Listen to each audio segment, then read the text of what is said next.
California sues Trump over blocking undocumented immigrants from benefit programs. Picture this, a major clash between state governments and the federal level, where essential support programs for families are suddenly off-limits to undocumented immigrants, sparking a fierce legal battle that could change lives overnight. That's the explosive issue at the heart of California's lawsuit against the Trump administration, and it's got people on both sides fired up and ready to debate. Let's break it all down in a way that's easy to follow, even if you're just starting to get into the nitty-gritty of immigration policy. At the center of this storm is a new set of rules from the Trump administration that block undocumented immigrants from tapping into more than a dozen federally funded programs designed to help with basic needs. California, joined by a team of other states with more progressive leanings, like New York and Illinois, filed a lawsuit claiming these changes unfairly hit working mothers and their kids, going against what's been standard under federal law for years. To put it in perspective, these programs aren't luxuries, they're lifelines that provide critical support, such as childcare, food, and health services, often to families living paycheck to paycheck. One key example is Head Start, a program that offers early education, nutritious meals, and health checkups to about 800,000 low-income children across the country. Think of it as a foundation for kids' futures, helping toddlers and preschoolers develop skills they'll need in school, with things like interactive learning sessions and support for parents. But under the new rules, families without legal status might lose access, which could mean fewer opportunities for these children to thrive. And it's not just Head Start. Other services on the chopping block include emergency shelters for people facing homelessness or domestic violence, food assistance through places like soup kitchens and Meals on Wheels for seniors, and even mental health support for those dealing with substance abuse. For instance, imagine a community food bank that suddenly has to turn away families because of immigration status checks, that could leave kids going hungry or elderly folks without their daily meals, hitting hard in areas where resources are already stretched thin. Now, the Trump administration isn't backing down. They've argued that these restrictions are all about safeguarding benefits for U.S. citizens, including groups like veterans who might be struggling, and curbing the flow of illegal immigration by removing what they see as attractive perks.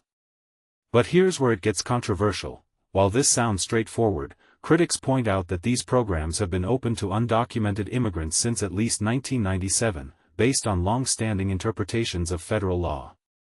California's Attorney General Rob Bonta called this a harsh shift, describing it as an unexpected reversal that's not only cruel but also financially burdensome for states. He emphasized that we're not talking about cutting waste or fixing inefficiencies here. These are vital services like childcare, healthcare, and education that have helped communities for decades without discrimination. The lawsuit, which includes 20 states and the District of Columbia, accuses the administration of rolling out these changes in a hasty and improper way, without giving states enough warning or a fair chance to prepare.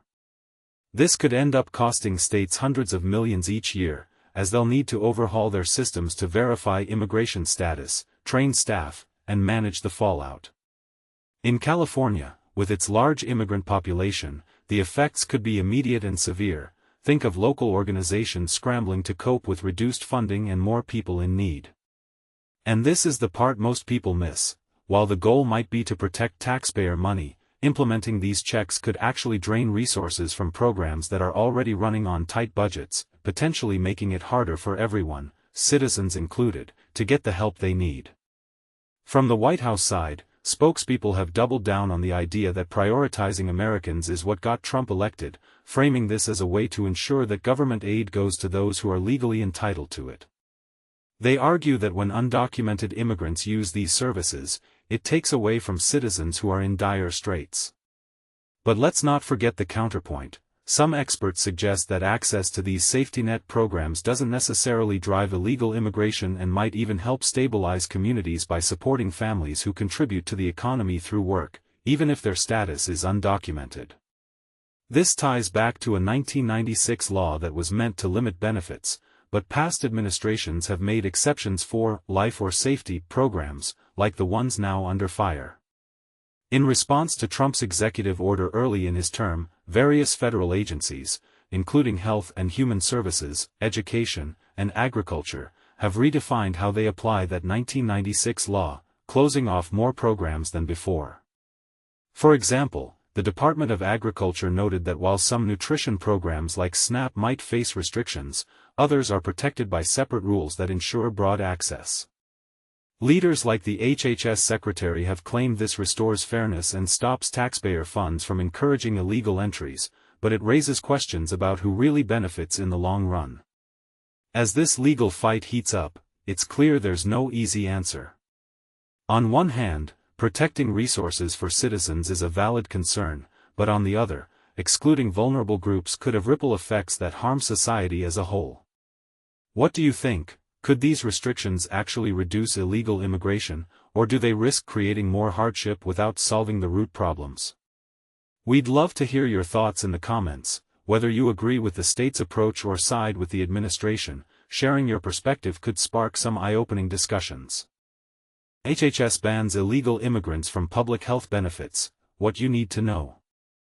In a significant policy shift, the U.S. Department of Health and Human Services, HHS, has now barred illegal immigrants from accessing public health benefits.